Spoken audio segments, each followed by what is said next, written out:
Ilang pagdiriwang ang nabalot ng aberya. Sa Quezon City, isa ang nagtamo ng paso sa pinaglaruan umanong food warmer. At sa Baguio City, 8 ang sugatan dahil sa pumalyang fireworks. May report si Mark Salazar. Ang mahigit isang buwang Panagbanga Festival 2026 sa Baguio City nagtapos sa makulay at engrandeng fireworks display kagabi sa Burnham Park. Happy New Year! Pero ang mala New Year feels na pagdiriwang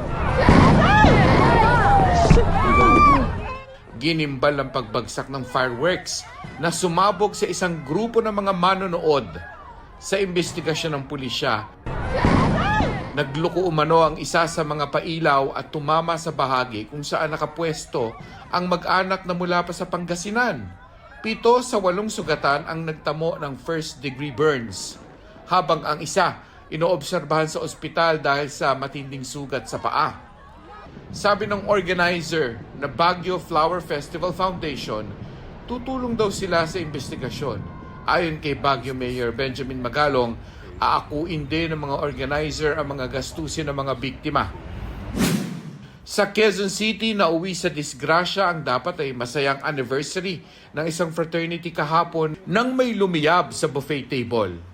Sa 3 fratmen na nadilaan ng apoy, isa ang napuruhan at nagpapagaling sa ospital.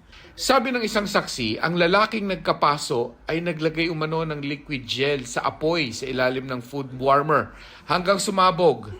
Inaampas na lang siya ng mga damit ng mga kasamahan niya para mamatay yung apoy. Sumisigaw siya, sir, tama tumatakbo eh. Kasi umaapoy nga eh. Nakainom din yata yung tao.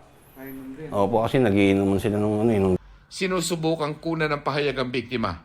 Agad na apula ang apoy. Mark Salazar, nagbabalita para sa GMA Integrated News.